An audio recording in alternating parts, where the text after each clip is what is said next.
ये दो काल होते हैं, सुषमा सुषमा, सुषमा सुषमा दुखमा। ये तीन काल नियत होते हैं, भोग भूमि के होते हैं। कर्म भूमि के कालों का नाम है दुखमा, सुषमा और दुखमा। इन दो कालों में जन्म लेने वाला मनुष्य इतिहास बनाता है, संस्कृति बनाता है, कुछ ऐसी चीज बनाता है जिसे हम वैज्ञानिक कहते हैं, कुछ नया निर्माण करता है। चौथे काल में नहीं है, अपन पंचम काल में है, जिस काल का नाम है दुखमा। यानी यही काल में सब तरफ व्यक्ति को दुख ही दुख नजर आता है।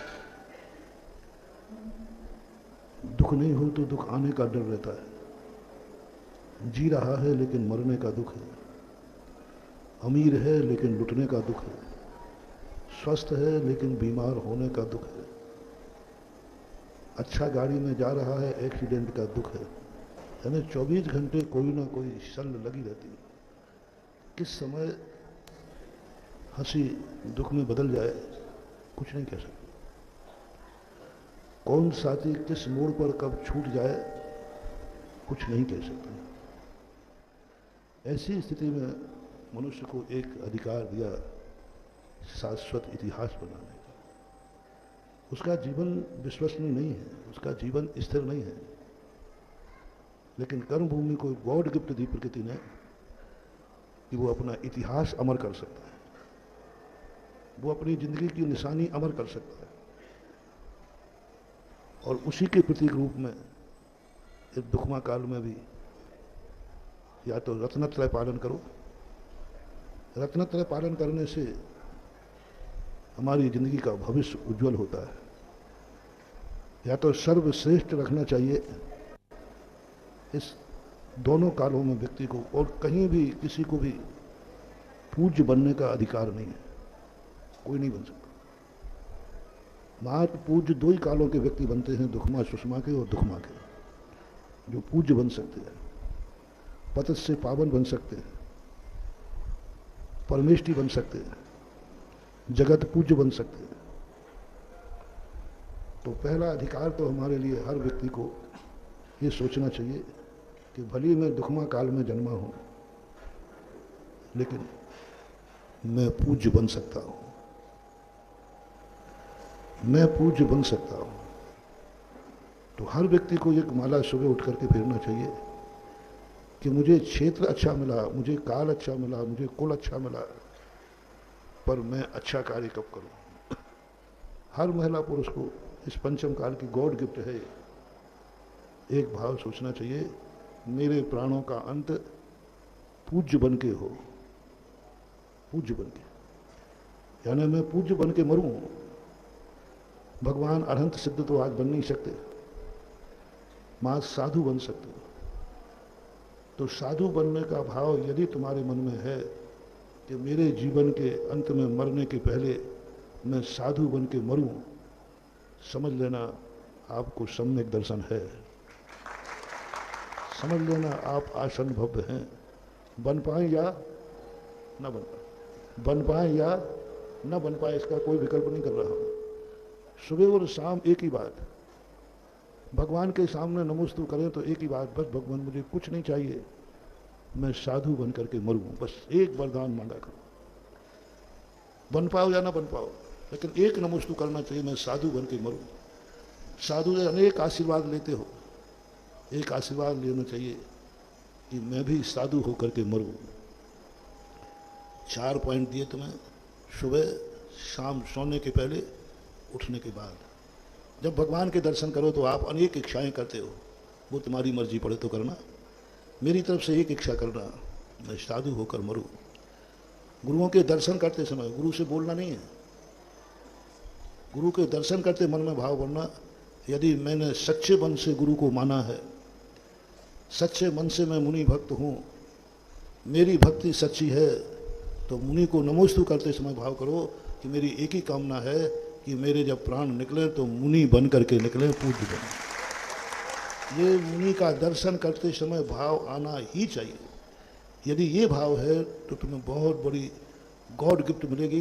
तुम यहाँ से सीधे जाकर के विधेय क्षेत्र में जाओगे, साक्षात सीमंदर भगवान का समोषण में प्रवचन सुन रहे।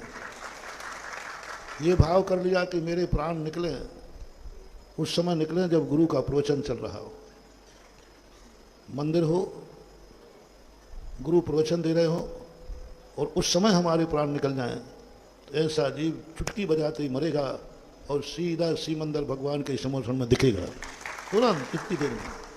इतनी देर में तो वो जाके वहाँ देव बन गया, देव बन करके समोषण में पहुँच गया। लोग कहेंगे ये प्रवचन में ये कहाँ से जीव आ गया? तो भगवान इसने जीवन भर संकल्प किया था, तुम कार्य करो और कौन पूजा कौन करे, और उसको सारा जगत पूजे। पहला, ऐसी कौन सी वस्तु है? यदि तुम संयम धारण ना कर सको, तुम ब्रह्मचर्य व्रत धारण ना कर सको, यदि तुमने शादी कर ही ली है या करोगे, कोई बात नहीं, बस आज एक संकल्प करो, मेरी गोदी में जो भी जन्मेगा, मेरे द्वारा जन्मे एक बालक बालिका को पूज्य बनाऊंगा। बस जन्म तुम दोगे और पूजा सारा जगत करेगा। मरु देवी जैसा। क्यों बनते हैं माता पिता भगवान के? क्या लेना देना? माता पिता भगवान के, माता पिता महाराज बनते हैं, हमें तो कुछ समझ में नहीं आया, कहीं आगम में नहीं मिला। तीर्थंकरों के माता पिता तुम लोग क्यों बनना चाहते हो? भगवान से भी ज्यादा माता पिता बनने की ललक है। कोई नहीं कहता मैं भगवान बनना चाहता हूँ, हर महिला कहती है, पुरुष कहते हमें भगवान का माता पिता बनना है। ये तो भगवान की मम्मी बनने के लिए बैठी रहती हैं, बस मुझे तो भगवान की मम्मी बनना। तो मैंने सोचा क्या है इसमें? भगवान बनने में तो हम मुनि बन सकते हैं, केवल ज्ञान। भगवान के माता पिता तो ना तो मुनि बने हैं, ना केवल ज्ञान हुआ, कुछ तो नहीं हुआ। फिर भी हर व्यक्ति माता पिता क्यों बनना चाहता है? बहुत वर्षों के चिंतन के बाद रहस्य खुला कि माता पिता बनने का एक ही कारण है, वे मुनि बन पाए या न बन पाए, लेकिन ये निश्चित है जिसको वो जन्म देते हैं वो जरूर जगत को पूज्य बन जाता है। वो जगत पूज्य नहीं बन पाए। माता मरु देवी, नाभि राय, सिद्धार्थ, तसला, अश्वसेन, भामा देवी, ये सब पूज्य नहीं बन पाए, आगम में कहीं लिखा। लेकिन इनके द्वारा जिस बालक का जन्म होता है वो बालक तीन लोक का पूज्य बन जाता है। शांति देवी की माता का नाम ऐरा देवी था।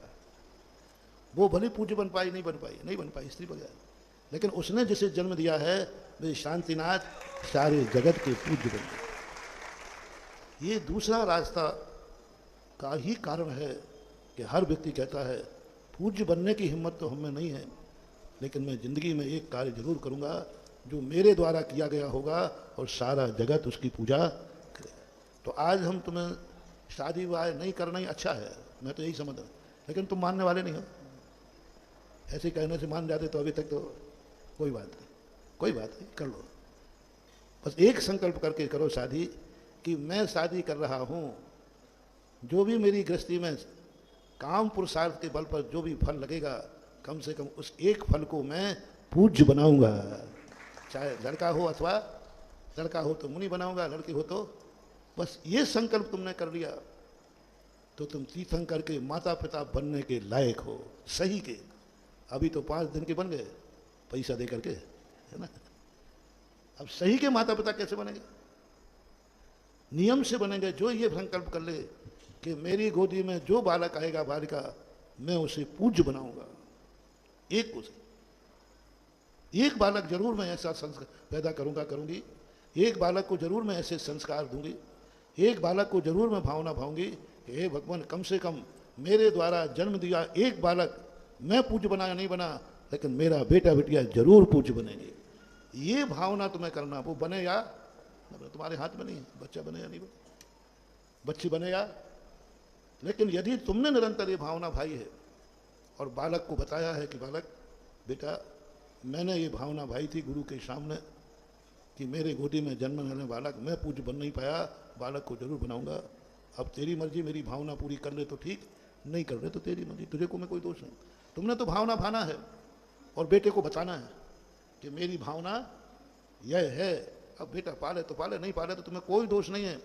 इतनी भावना करने मात्र से, इतनी भावना करने मात्र से, रिपीट कर रहा हूं, तुमने मात्र भावना भाई है शादी के पहले, शादी के बाद, जब भी। और अपने बेटे को बताया है कि मैंने ये भावना भाकर के शादी की है, तो जाओ बेटा बिटिया मुनि बने या न बने, तुम जरूर साक्षात तीर्थंकर के माता पिता बनोगे।